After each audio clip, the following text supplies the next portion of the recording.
چه خوش آمد به عالم نام احمد، فدای نام احمد، به قربان ره پاک محمد، به قربان محمد. درود بی عدد بر روح احمد، صلوات بر محمد، بر آل و صحب و یاران محمد، صلوات بر محمد. الا صل علی یا محمد، صد صلوات به دیدار محمد. الا صل علی یا محمد، صد صلوات به دیدار محمد.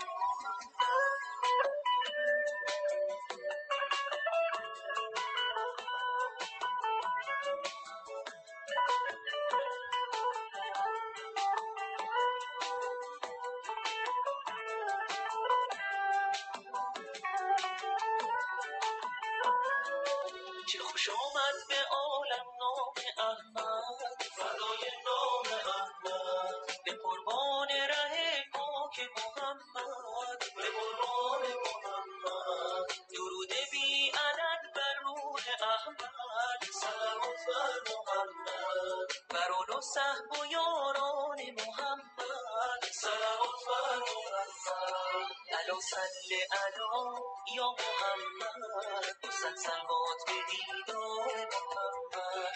الا صل علی یا محمد، صد صلوات به دیدار محمد.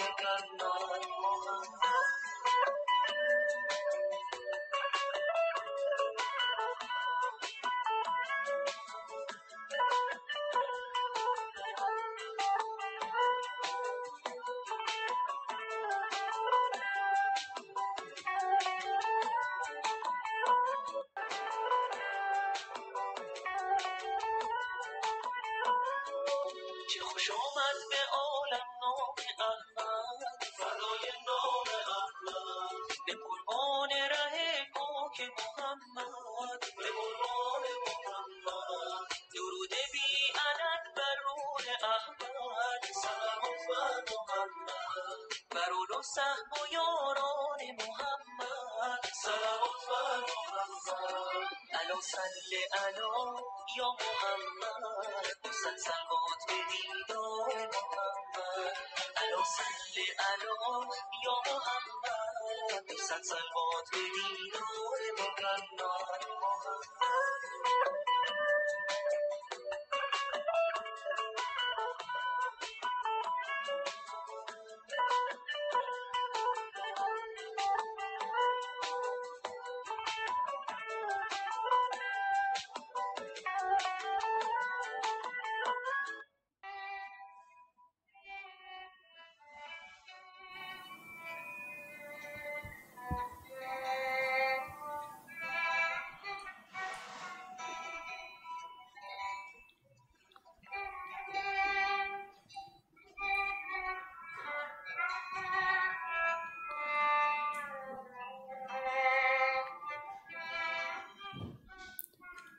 با علی فرموده: یا علی، تو نسبت به من مثل هارونی نسبت به حضرت موسی، جز این که بعد از من پیغمبر نیست.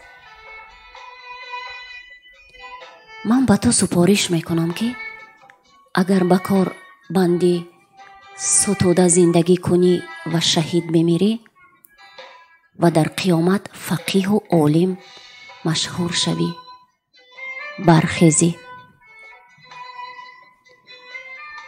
بدان که مؤمن سه نشان دارد: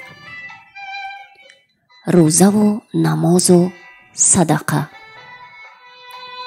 منافق هم سه نشانه دارد: در گفتار دروغ گوید، به وعده وفا نکند، در امانت خیانت ورزد و موعظه در وی اثر نکند. ریاکار سه علامت دارد: در خلوت رکوع و سجود نماز را کامل انجام ندهد، میان مردم خدا گوید و در تنهایی خدا را فراموش کند. یا علی، ظالم 3 علامت دارد: با زیردستان با قهر و غلبه رفتار کند، آنچه تواند از مال مردم برباید و از هر کجا بخورد باک ندارد. حسود 3 نشان دارد: روبرو چاپلوسی کند، پشت سر بدگویی نماید، شهادتی بیجا دهد. تنبل 3 نشانه دارد: در اطاعت حق سستی کند، در عبادت کوتاهی کند تا از دست برود، نماز را تأخیر اندازد تا وقت بگذرد. توبه‌کار 3 علامت دارد: از گناه دوری جوید، در طلب علم بکوشد، بر گناه سابق یعنی گذشته بر نگردد، چنان که شیر به پیستان بر نگردد. خردمند 3 علامت دارد: بی‌اعتنایی به دنیا، تحمل جور و جفا، صبر در سختی ها.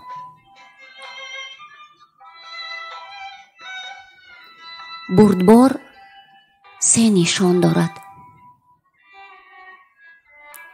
با هر کی از او ببرد پیوند کند، با هر کی محرومش کند کرم نماید، از ظالم شکایت نکند.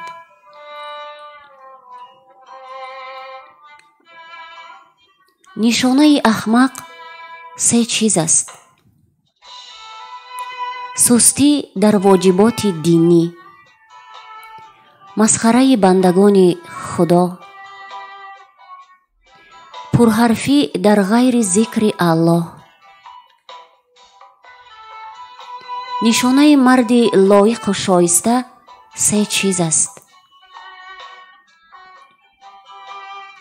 میانه خود را با خدا به واسطه عمل صالح اصلاح کند، دینش را با علم اصلاح نماید، آنچه برای خود میپسندد برای دیگران هم بپسندد. علامت پرهیزگار 3 چیز است: از همنشینی بد و رفیق دروغین کناره گیرد، غیبت کس نکند، قسمتی از حلال ها را صرف نظر کند تا در حرام نافتد. سنگدل 3 علامت دارد: بر ناتوان ترحم نکند،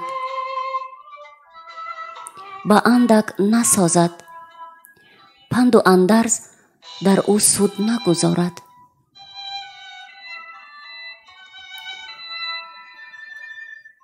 صدیق آنکه گفتار و کردارش مطابق باشد 3 نشانه دارد: پوشاندن صدقه، پنهان کردن مصیبت، مخفی نمودن عبادت. فاسق یعنی بدین 3 علامت دارد: فسادانگیزی، زیان رساندن به مردم، انحراف از راه راست. فرومایه 3 نشانه دارد: нофармонии худо, ишқи ҳамсоя, ишқ ба саркашиву ёғигарӣ,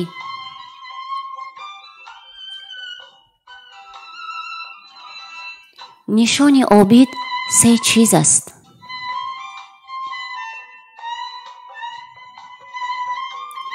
дар бораи худованд бар худ хашм гирад ки чаро вазифаҳои бандагиашро анҷом намедиҳад. дар роҳи худо душмани шаҳавот бошад, қиёми намозро тӯл диҳад. марди боихлос се аломат дорад: душмании мол, душмании дунё, кинаи гуноҳ.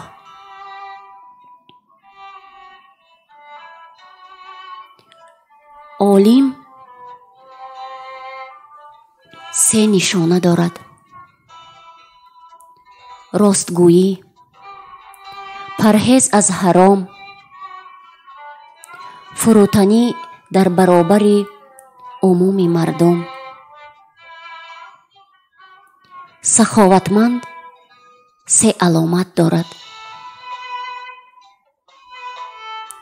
афви боқудрат, адои закот, дӯст доштани тасаддуқ яъне садақа. рафиқи некӯ се нишона дорад: молашро пеш аз моли ту сарф кунад, обрӯяшро сипари обрӯят қарор диҳад, ҷонашро фидои ҷонат кунад, илова асроратро фош накунад. фоҷир, табаҳкор се аломат дорад: савганди дурӯғ ёд кардан, савганди дурӯғ ёд кунад, занонро бифиребад, ба бегуноҳон тӯҳмат занад. нишонаи кофир се чиз аст: дар дини худо шак кунад, ба бандагони ҳақ душманӣ варзад, дар итоати Парвардигор ғафлату мусомаҳа намояд.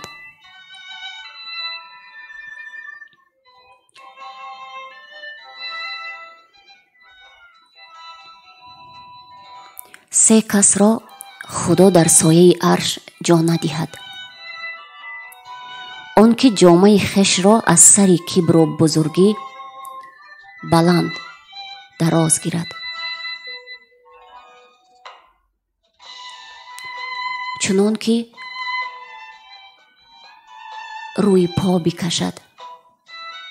ин одати муттакабирони он замон буда.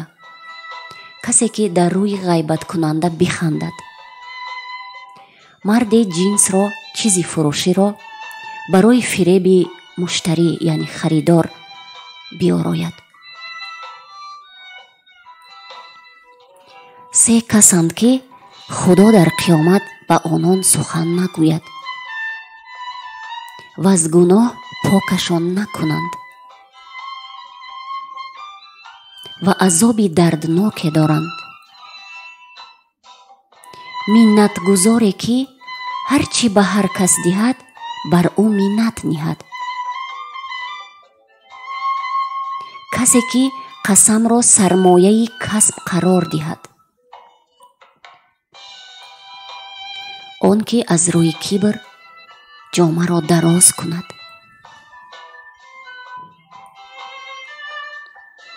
худо ҳаё мекунад дастеро ки ба ҷониби ӯ бардоштаанд холӣ баргардонад.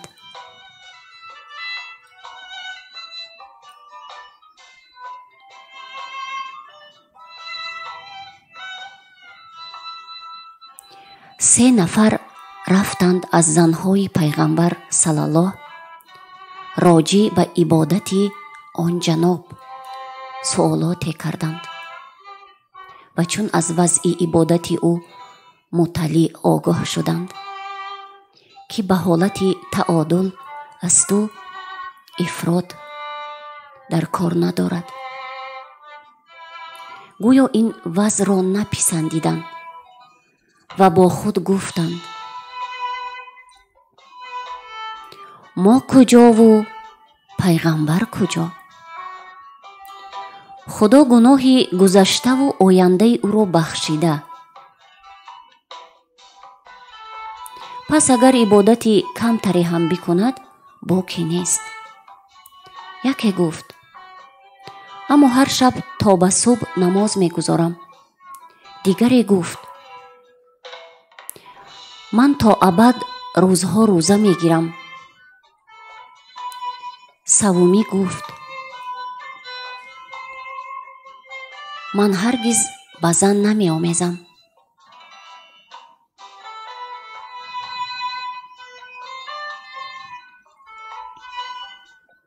пайғамбар салаллоҳ ки аз ин қарордод огоҳ шуд, назди онҳо омаду фармуд: шумоед ки чунину чунон гуфтаед.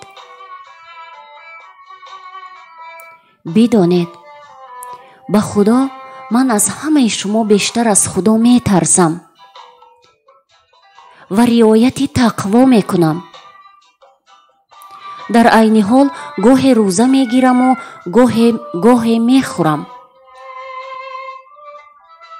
яъне ҳама умру ҳар рӯз не. ҳам намоз мегузорам, ҳам хоби шаб дорам ва бо занон ҳам омезиш дорам. ҳар ки аз равиши ман эъроз дурӣ кунад, аз уммати ман нест.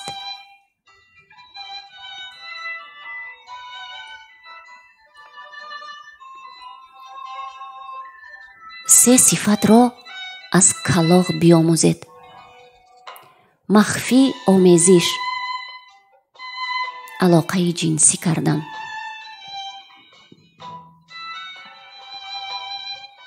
субҳи барвақт ба дунболи рӯзӣ рафтан, аз душман барҳазар будан.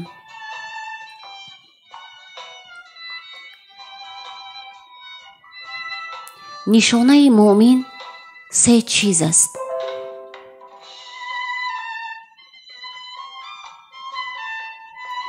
кам хӯрад, чун рӯзадор аст; кам гӯяд, чун ба зикри худо машғул аст; кам хобад, чун ба намоз пардозад.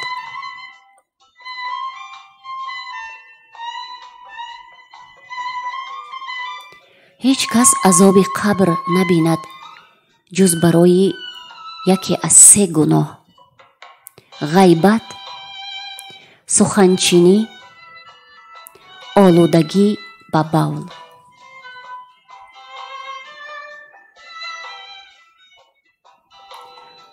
ҳар ки ҳангоми муфорақати рӯҳ аз бадан ҷон додан 3 чиз надорад, аҳли биҳишт аст: такаббур, қарз, хиёнат.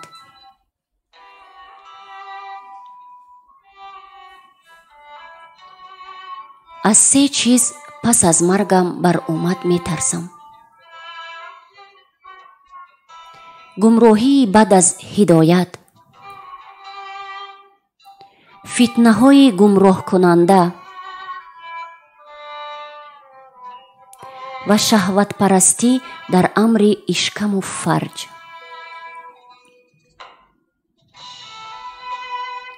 ҳар ки дар кори дин риояти тақво накард, худо ӯро ба яке аз 3 бало гирифтор кунад: ҷавонмаргӣ, хидмату кормандии давлати золим, деҳнишинӣ.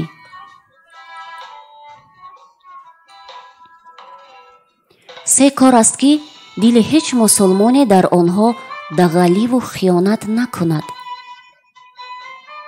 اخلاص در عبادت، خیرخواهی مسلمانان، شرکت همیشگی در مجامع دینی، یعنی در جماعت‌های دینی،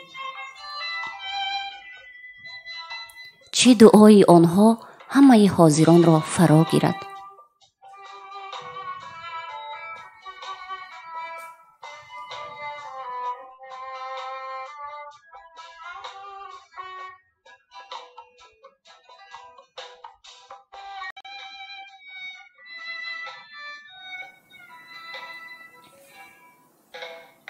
پس از مرگ دست از عمل کوتاه شود مگر از 3 طریق: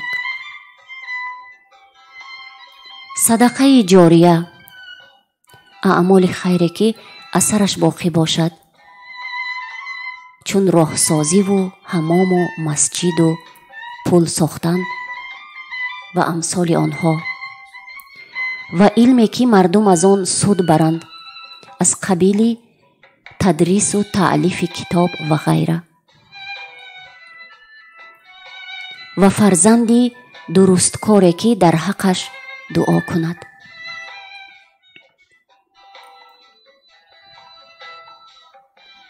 سه کس در قیامت که سایه جز سایه خدا نیست در سایه عرش خدا هستند.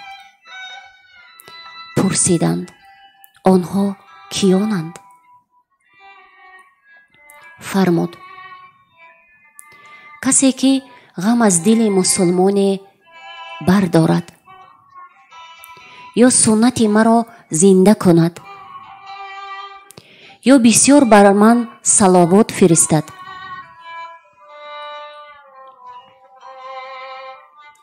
افضل بهترین افراد امت من 3 کسند: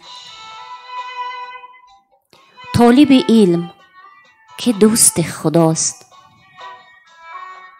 سرباز میدان جنگی دادخواهی که محبوب خداست،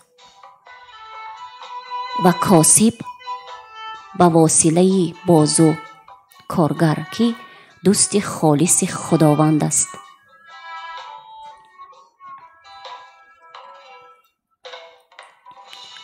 سه دسته در قیامت شفاعت کنند: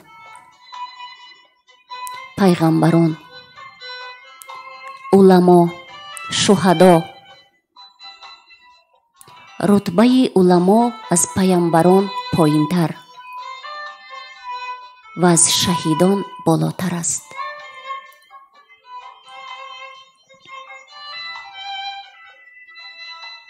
هر که 3 صفت داشته باشد شیرینی ایمان را می چشد.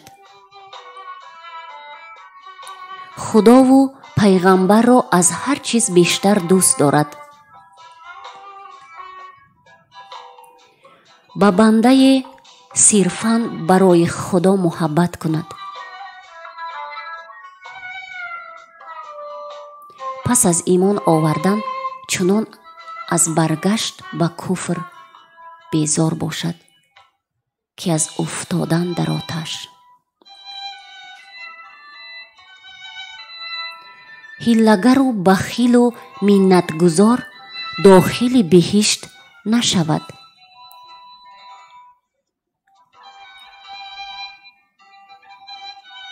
سه کس در کفالت خدا هستند: مردی که برای خدا به میدان جنگ رود، در پناه خداست تا کشته شود و بهشت رود، یا با ثواب و اموال دشمن به وطن بازگردد، و مردی که به سوی مسجد رود، و کسی که سالم وارد خانه خدا شود.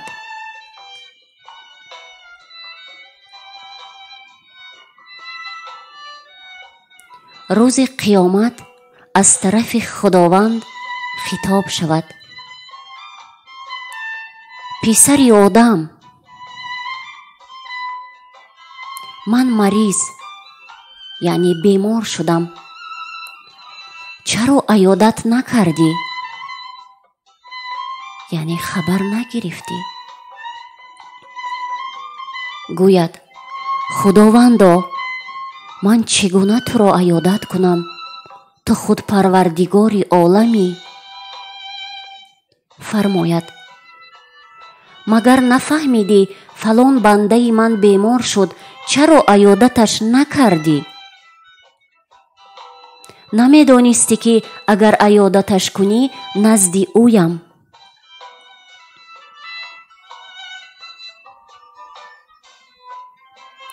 писари одам, ман аз ту ғизо хостам, чаро надодӣ? гӯяд: худоё, чӣ гуна ман бо ту ғизо диҳам?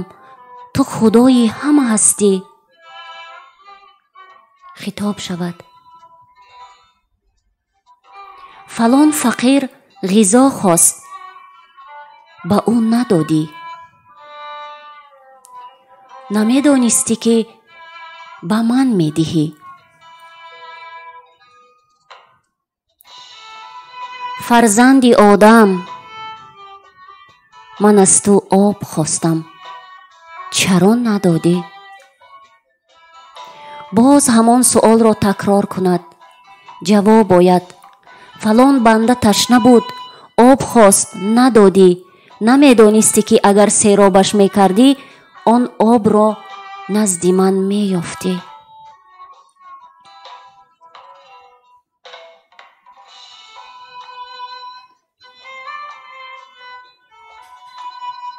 беҳтарин корҳо се чиз аст. тавозуъ ба ҳангоми тавонгарӣ, гузашт дар вақти қудрату тавоноӣ ва бахшиши беминнат.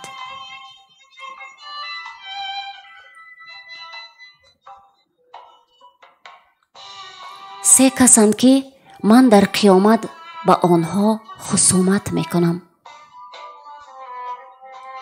он ки ба номи ман касро амон диҳад, сипас хиёнат кунад. марде ки шахси озодаеро бар бандагӣ ғуломӣ бифурӯшаду пулашро бихӯрад ва касе ки муздуреро ба кор гираду муздашро надиҳад.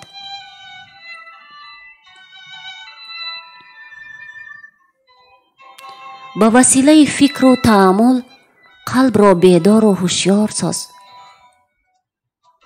паҳлӯ аз хоб тиҳӣ кун, аз худои хеш битарс.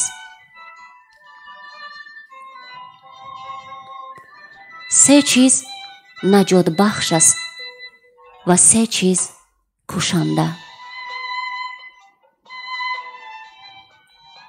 наҷотбахш тарс аз худо дар ниҳону аён,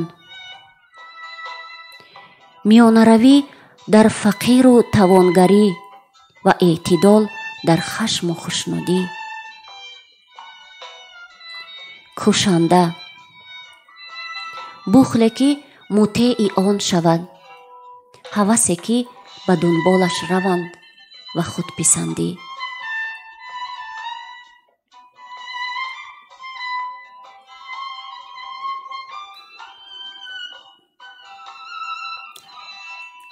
ибодаткорон се дастаанд. ҷамъе аз тарс ибодат кунанд. ин ибодати ғуломон аст. идае ба тамаи музд амал кунанд. ин ибодати муздурон аст. гурӯҳе аз сари ихлос барои муҳаббати худо кор кунанд. ин ибодати озодагон ва афзали ибодатҳост.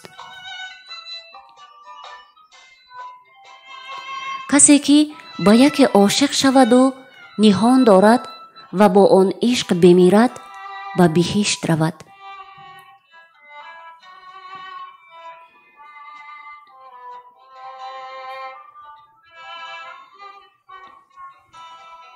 هر کی از ذلت گناه خارج شده به عزت اطاعت درآید، خدا او را بدون مال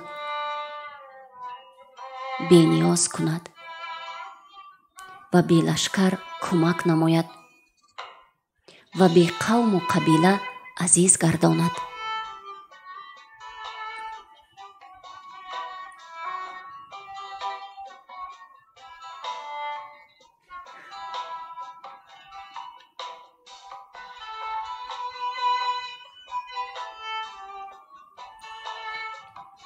محبت و عشق به خدا پایه معرفت است.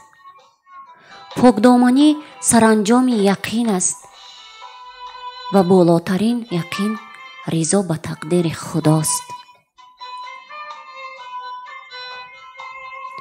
خدا 3 چیز را برای شما پسندد و 3 چیز را نمی پسندد.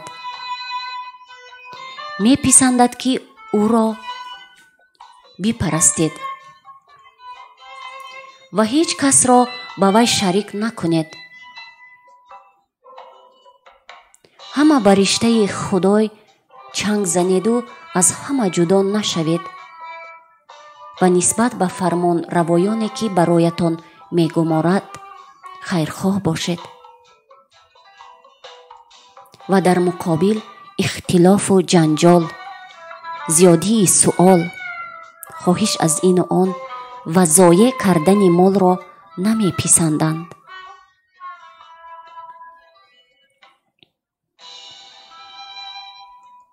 خدا بنده پرهیزکار بی‌نیاز گمنام را دوست دارد.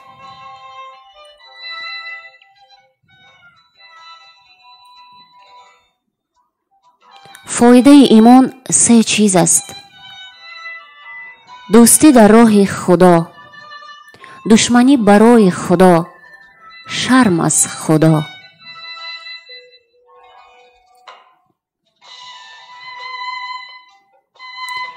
کرم و بزرگواری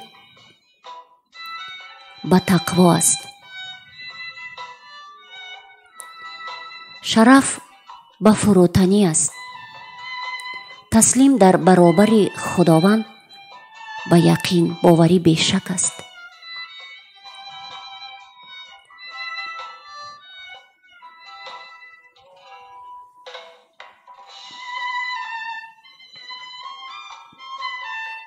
پیغمبر از جبرائیل پرسید: ملائکه خنده و گریه هم دارند؟ گفت: آره. از 3 کس از روی تعجب می خندند و به 3 کس از ترحم و دلسوزی می گریند. اما خنده یکی از کسی که سراسر روز سخنانی یاوه، بیهوده و پوچ گوید، چون شب شود نماز عشا خفتن خوانده و باز یاوه سرایی کند. ملائکه خندند و گویند: ای بیخبر، صبح تا شام سیر نشدی، اکنون سیر می شوی.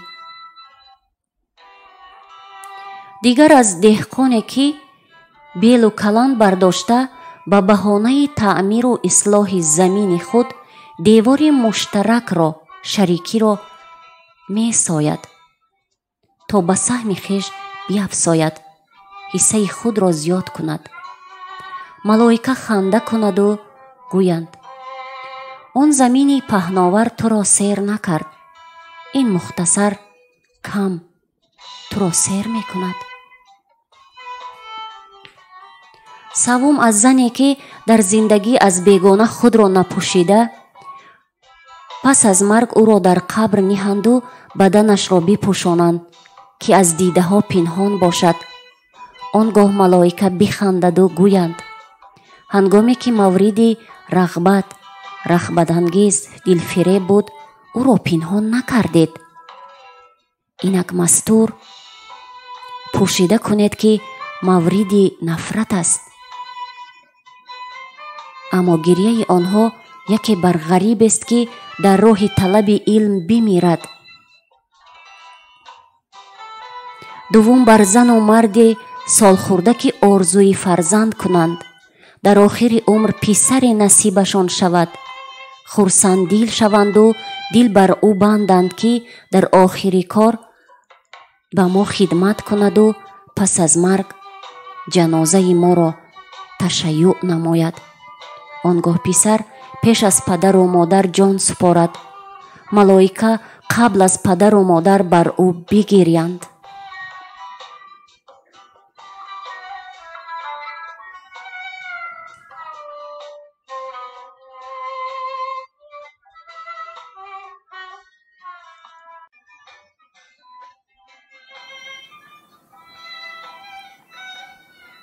سوم، بر یتیمی که نیمه شب بیدار شود و گریان سراغ مادر کند و غافل از این که مادر مرده دایه با خشونت درشتی فریاد زند چرا گریه میکنی؟ کودک بینوا متوجه به مرگ مادر شده ناامید خاموش گردد. ملائکه به حال غربت او بگریند.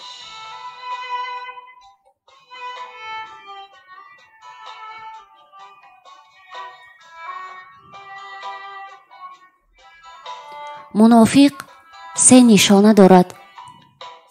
زبان و دلش از هم جداست. گفتارش با کردارش مخالف است. نهان و عیانش با هم فرق دارد. حسود نیز 3 علامت دارد. پشت سر بد گوید، پیش رو چاپلوسی کند، در وقت مصیبت شماتت شادی نماید.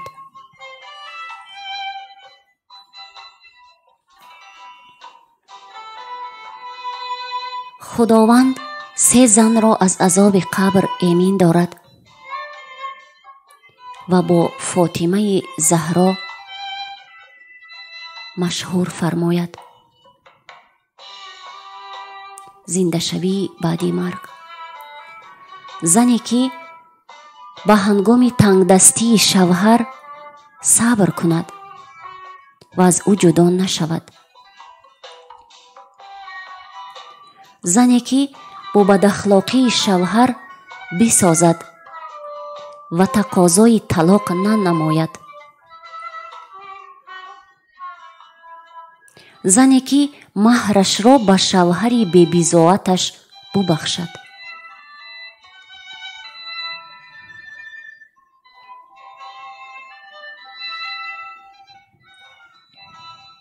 سه صفت از اخلاق بهشتیان است و جز مردم بزرگوار پیدا نشود. نیکی به جفاکار، گذشت از ستمکار و بخشش به کسی که توقع امید از تو ندارد. نشان ابله 3 چیز است: گناه، همسایه آزاری، پیمان شکنی.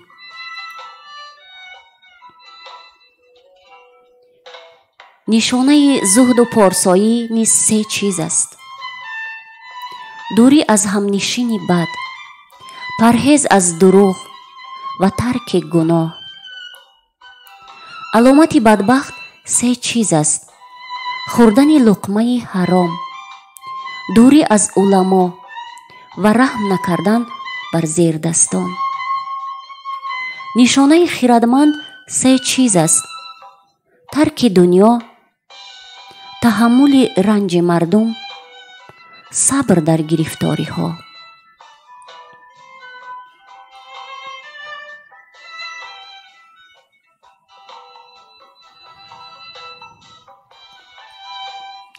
دلها 3 گونه است: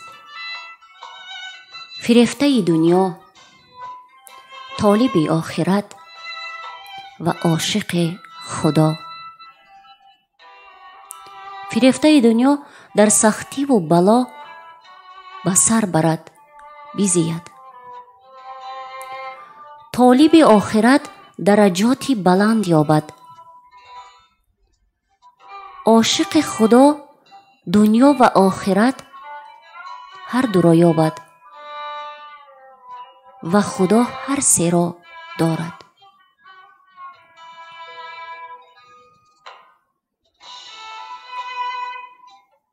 خداوند به پیغمبر صلی الله وحی کرد: ای محمد، من از دنیا سه چیز را دوست دارم: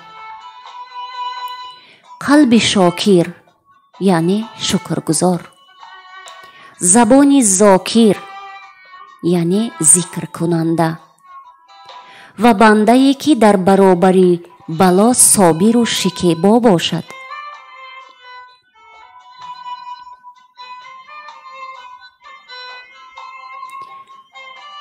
جبرائیل فرمود: من از دنیا سه چیز دوست دارم: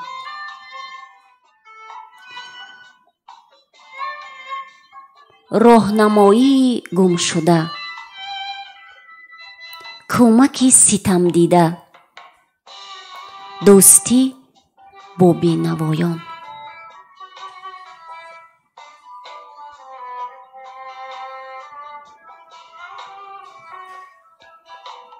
پیغمبر صلی الله فرموده: من سه چیز از دنیای شما را دوست دارم: عطر، زن و روشنی چشمم در نماز است.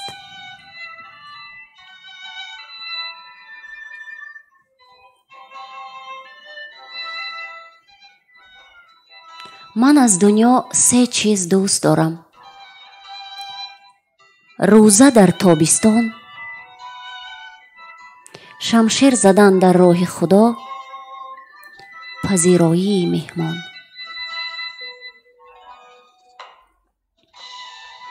از دین آنچه صاف و زلال است بگیر، یعنی مطالبی که روشن نیست که جزئی دین باشد به حساب دین مگذار. از زندگی به قدر کفایت برگیر و از ظلم و ستم کناره گیر که عمر کوتاه است و صراف اعمال بینا، یعنی آن که نیک و بد کارها را معلوم می کند حاضر و ناظر است.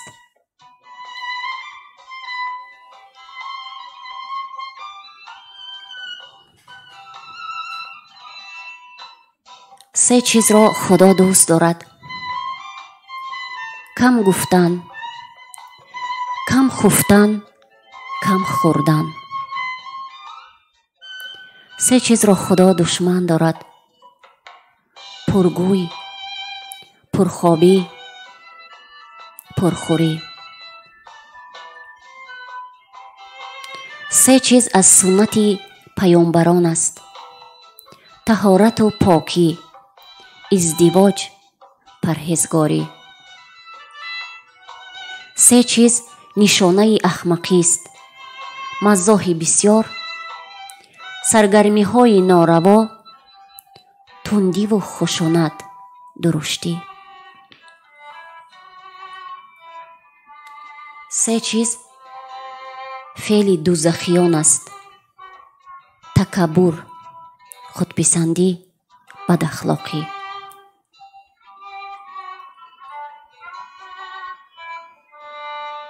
سه چیز رفاقت و دوستی را خالص و بی آلایش کند: ای بی رفیق را به وی گفتن،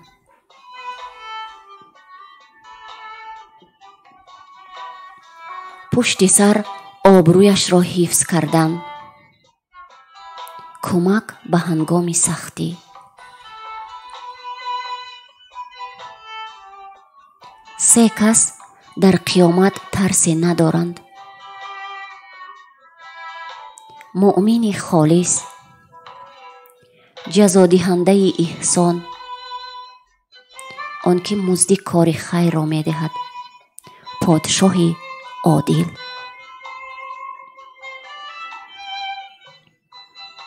با 3 کس جز بدبخت مخالفت نکند. عالمی با عمل، عاقل خردمند، پیشوای عدالت پیشه. 3 کس غیبت ندارند: پیشوای ستمگر، فاسق علنا آشکار، شرابخوار.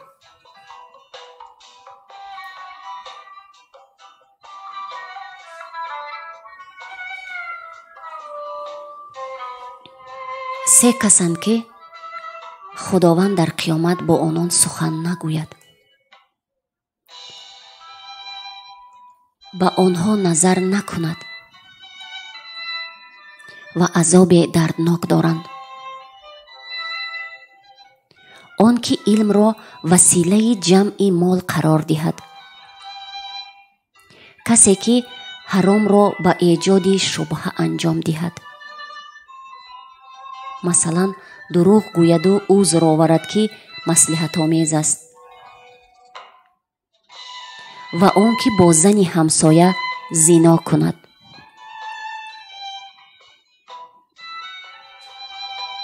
سه کس پیش از همه به بهشت روند: شهید راه خدا، غلامی که در عین بندگی غلامی وظایف دینی را رعایت کند، فقیر عائله‌داری آبرومند. سه کس را خدا دشمن دارد: آن که چون صدقه دهد منت نهد، کسی که در آسودگی باشد و سخت گیرد، و فقیر اسرافکار. سه کس پیش از همه به آتش درآیند: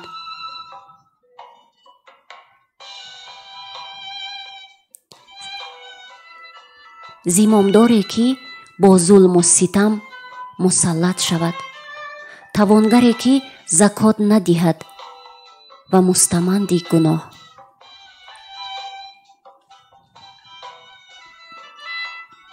سه وظیفه هست که عهد از آن معاف فروگذاشتنی نیست: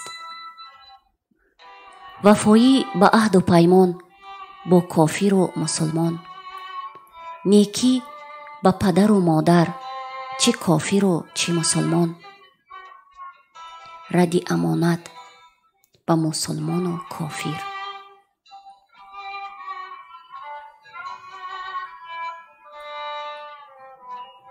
سه صفت در هر کی باشد ایمانش کامل است: در انجام وظایف الهی از سرزنش مردم نهراسد، در هیچ کار تظاهر و ریا نکند، کار آخرت را بر کار دنیا، کوبیدن اخلاق خانمانسوز، تسلط یعنی پیروزی بر هوا و هوس، بی‌اعتنایی به دنیا، ثروت و معیشت. حق سه کس را پامال نکند جز منافق: پیرمردی که مویش در مسلمانی سفید شده، پیشوای دادگستر، کسی که مردم را به راه خیر دعوت کند. خداوند سه کس را با حورالعین تزویج فرماید: کسی که امانت بی‌شاهدی مردم را برای خدا رد کند برگرداند، کسی که قاتل خود را عفو کند، آن که پس از هر نماز 10 مرتبه سوره قل هو الله بخواند.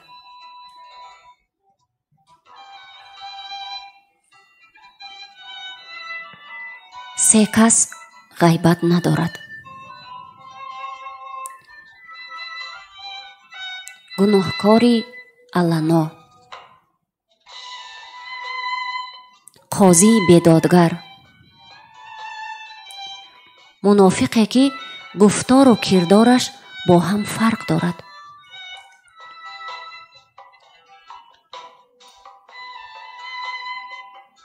تنها با عالمی بشینید که شما را از 3 فعل زشت به 3 صفت عالی دعوت کند: از تکبر و بی‌اعتنایی و نادانی به سوی فروتنی و خیرخواهی و علم بکشاند.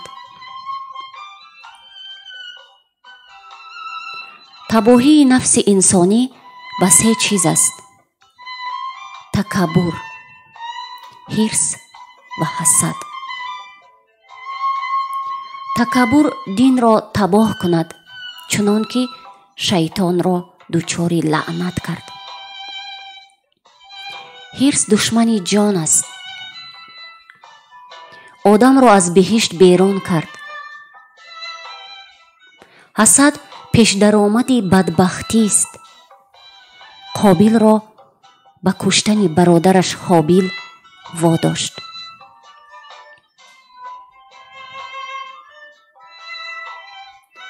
پناه به خدا از مردی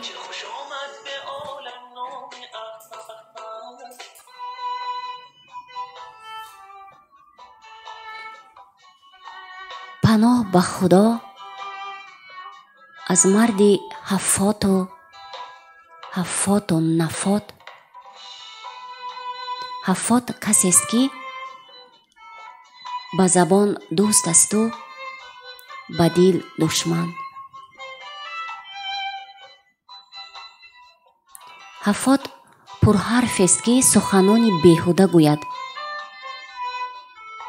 نفات آن است که می گوید و نمی کند.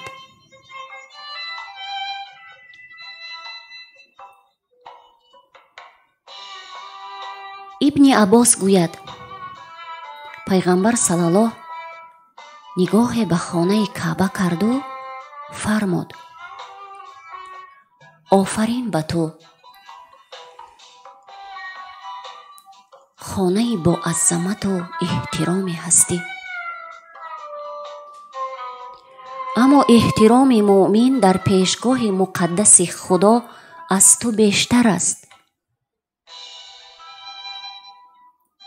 خداوند نسبت به تو یک احترام نازل کرده، اما نسبت به مؤمن 3 احترام واجب کرده: جانش محترم، مالش محترم، گناهی بد در باره او ممنوع است.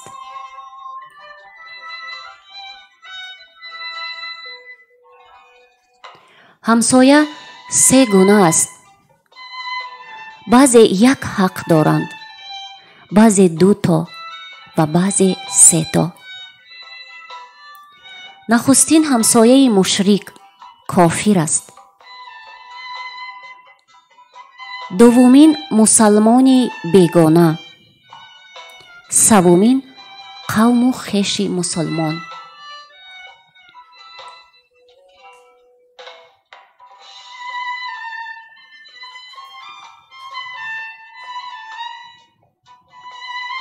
سه فعل در هر کی باشد خدا او را در پناه خود جای دهد، رحمتش را بر او افشاند و در محبت خود واردش کند.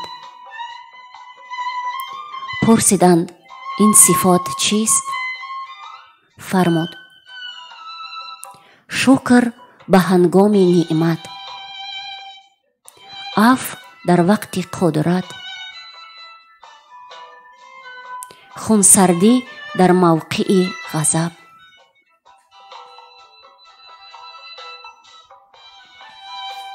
دوستانت سه کسند: رفیق رفیقت و دشمنت. دشمنانت نیز 3 نفرند: دشمنت، душмани дӯстат ва дӯсти душманат.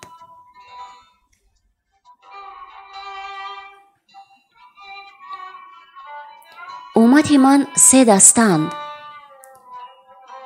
ҷамъе монанди фариштагонанд, идае чун паямбарон, гурӯҳе ба сони чаҳорпоён.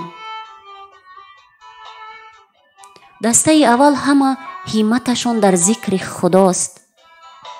дастаи дуввум ҳимматашон дар намозу рӯзаву садақа аст. дастаи саввум доим ба фикри хурду хобанд.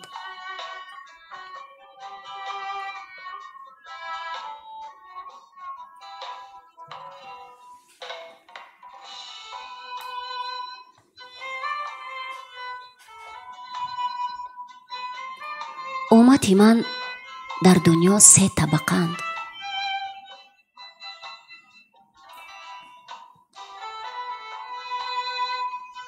аввал онҳо ки дил ба ҷамъи мол ва андӯхтани сарват набанданд. дар мақоми иҳтикору захира нестанд. ба миқдоре ки гуруснагиро рафъ кунад ва авратро бипӯшонад. қонианд. миқдоре ки зиндагиро ба он бигзаронанд. кифояташон кунад. инон дар амонанд. на тарс доранду на ғуссае. дуввум онҳо ки аз поктарини васоил ва беҳтарини роҳҳо мол ба даст оварданд ва дар силаи раҳм, нафақаи падару модар ва наздикон ва иҳсон ба муслимин ва кӯмаки тиҳидастон сарф кунанд. бадани онҳоро рӯи санг кашанд. дар назарашон осонтар аз ин аст ки дирҳами ҳаром ба даст оваранд. инҳо агар дар ҳисобашон сахтгирӣ кунанд, азобашон кунанд ва агар афвашон кунанд, бираҳанд.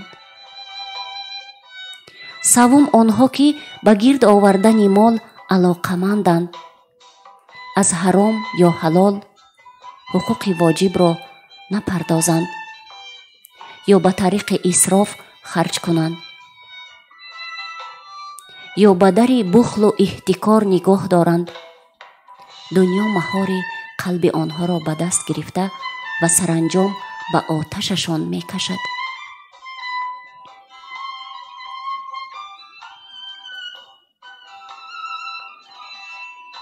худованд фармуда: агар бандаеро мариз яъне бемор кардаму ба аёдаткунандагон шикоят накард, гӯшту пӯсту хуни беҳтар аз аввал ба вай ато кунам.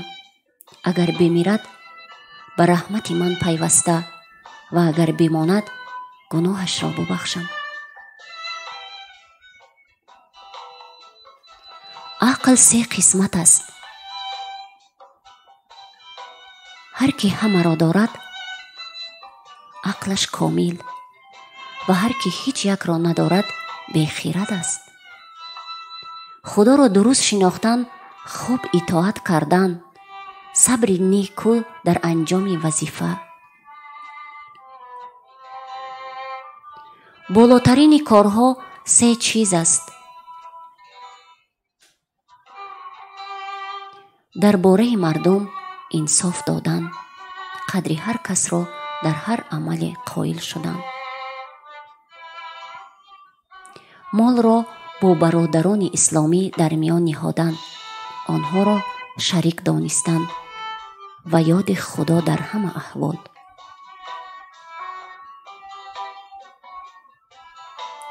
кайфарӣ яъне сазои се гуноҳро дар дунё диҳанд ва ба охират наяндозанд. озори падару модар, зулм ба мардум, дар муқобили хубӣ бад кардан.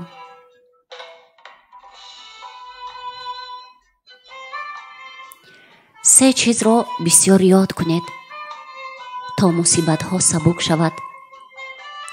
مرگ. وقتی بیرون آمدند از قبر و هنگامی که در برابر خدا بایستید برای حساب.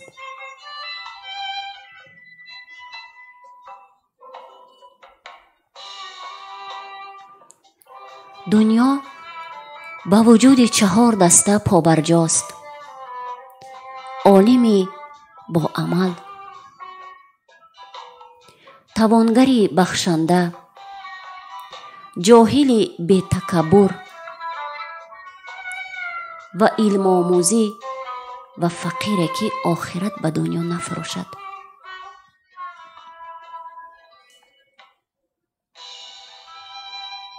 خدا 4 چیز را بر 4 چیز قرار داده. برکت علم را در احترام به استاد، بقای ایمان را در تعظیم بزرگداشتی خدا، لذت زندگی را در نیکی با پدر و مادر، آزادی از جهنم را در آزار نکردن مردم. خدا 4 کس را دشمن دارد: کاسبی سوگندخوار، فقیه متکبر، پیرمردی زیناکار، پیشوای ستمکار.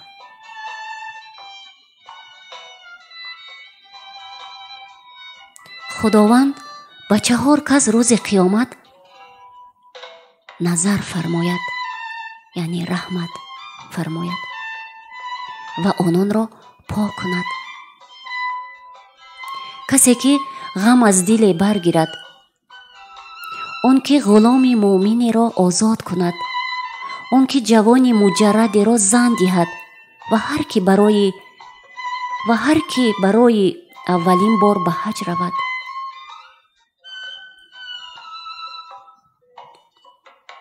درباره ریا از خدا بترسید که شرک به خدا است.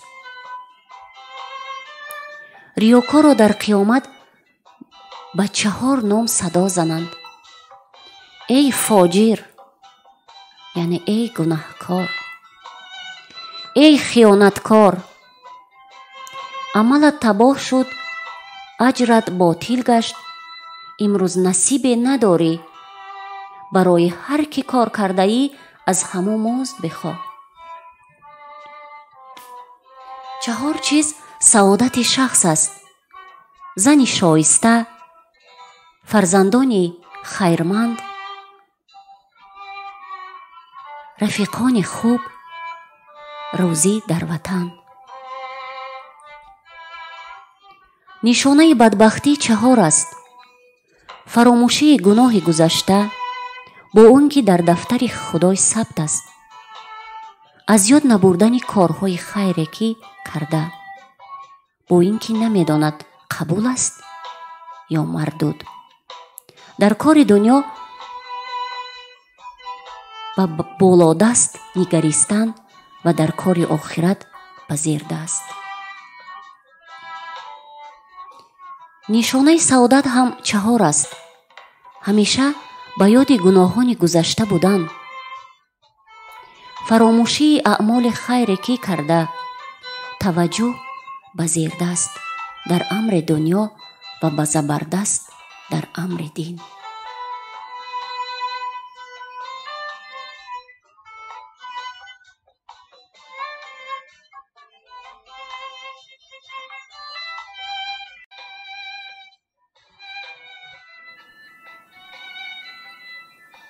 آفریدگان 4 گروهند: فرشتگان، شیاطین، جن و انسان. از این 4 گروه 9 قسمت فرشته است و 1 قسمت شیاطین و جن و انس. از این 3 هم 9 قسمت شیطان است و 1 قسمت جن و انس. در این 2 جنس هم 9 جز جین است و یک جز انسان.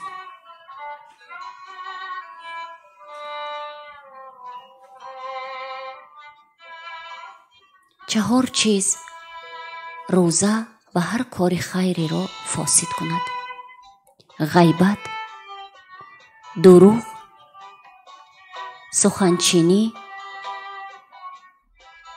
و نگاه به نامحرم. غیبت 4 گونه است.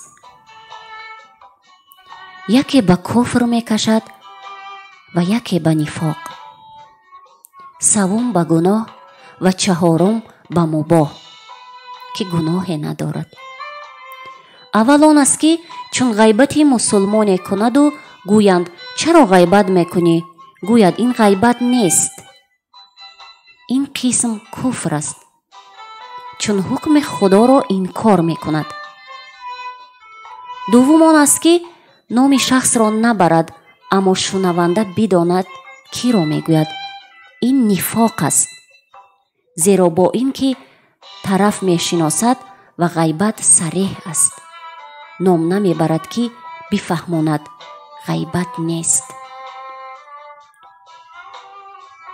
سوم غیبت مسلمان است که چون به گوشش رسد نگران شود.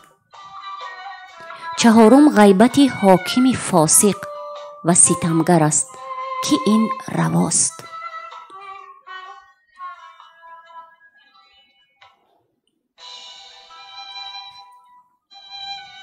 چون در غذای 4 چیز جمع شود کامل است. از حلال به دست آید،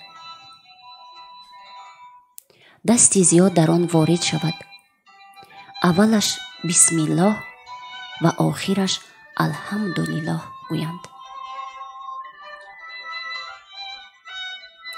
خدایا پناه بر تو از 4 چیز: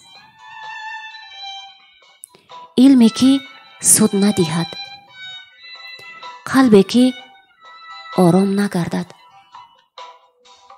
نفسی که سیر نشود و دعایی که به اجابت نرسد.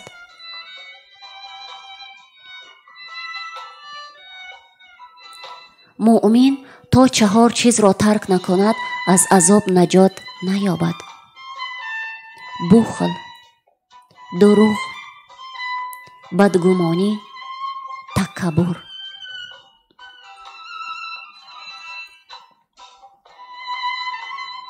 هر کی 4 چیز دارد خیر 2 دنیا دارد: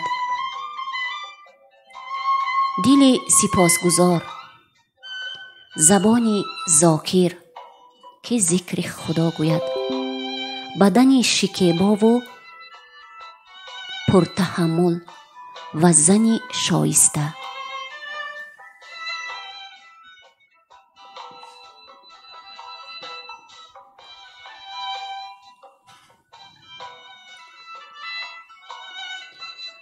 بر صحت و درستی 3 چیز قسم یاد میکنم و بعد حدیثی میگویم به خاطر بسپارید. اما اون 3 چیز مال کسی از صدقه کم نمی شود. هر کی بر ستم صبر کند خدا عزتش را بیفزاید.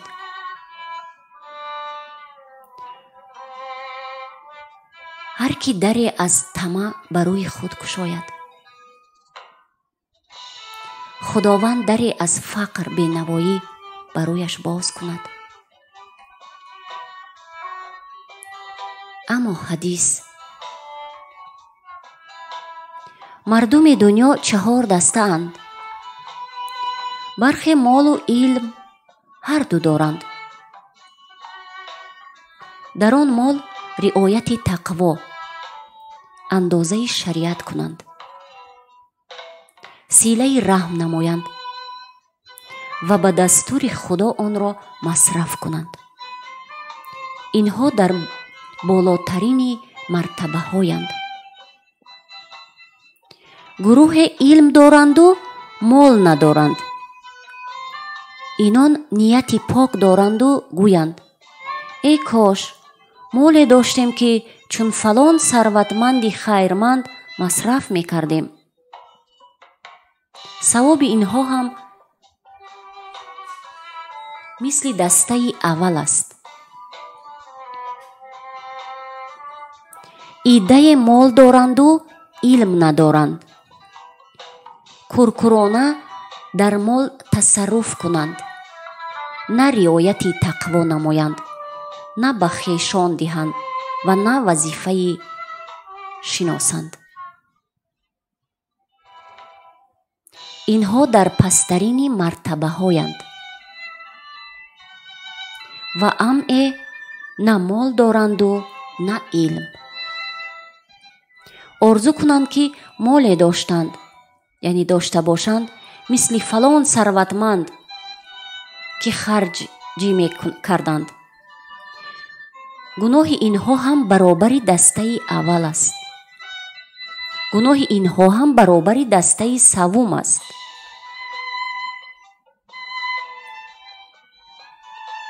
مؤمن از 4 چیز ناگزیر است. ضرورت دارد: مال سواری راهوار، خانه کشاده، لباس زیبا و چراغ روشن. صحابه عرض کردند یا رسول الله، این وسایل برای ما فراهم نیست، یعنی نداریم، مقصد چیست؟ فرمود مرکب راهوار عقل است، خانه وسیع صبر، لباس زیبا حیا و چراغ نوربخش علم.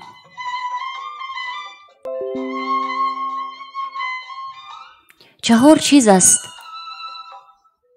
یکی از آنها در خانه باشد خراب شود و روی برکت نبیند: خیانت، دزدی، شراب، زنا.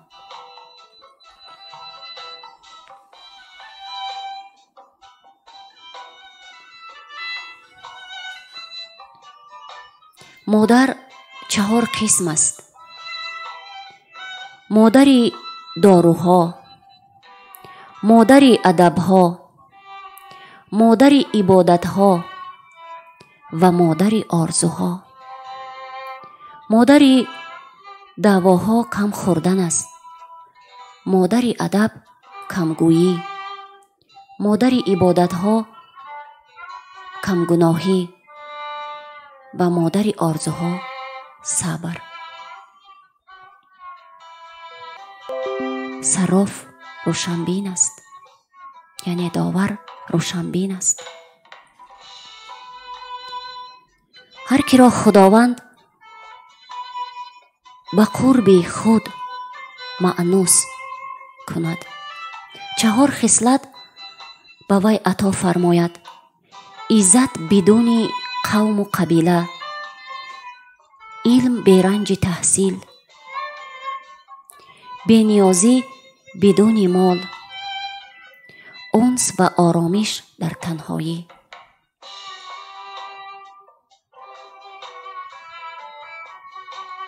چهار صفت در هر کی باشد، هرچی از دنیا از دستش رود باک ندارد: امانتداری، راستگویی، خوشخویی و عفت در خوراک، که از مالهای حرام پرهیز کند.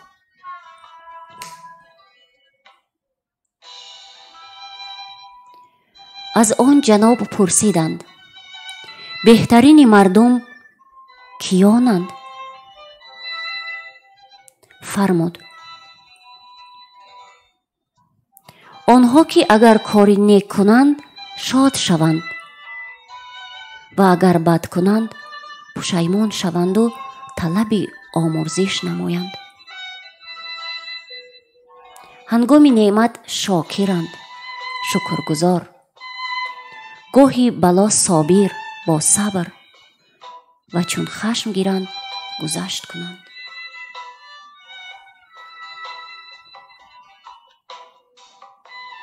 ممکن نیست مؤمن سیر باشد و همسایه‌اش گرسنه.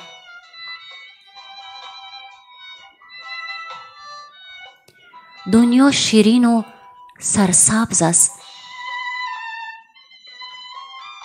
خدا شما را جانشین گذشتگان کرده تا ببیند چی میکنید.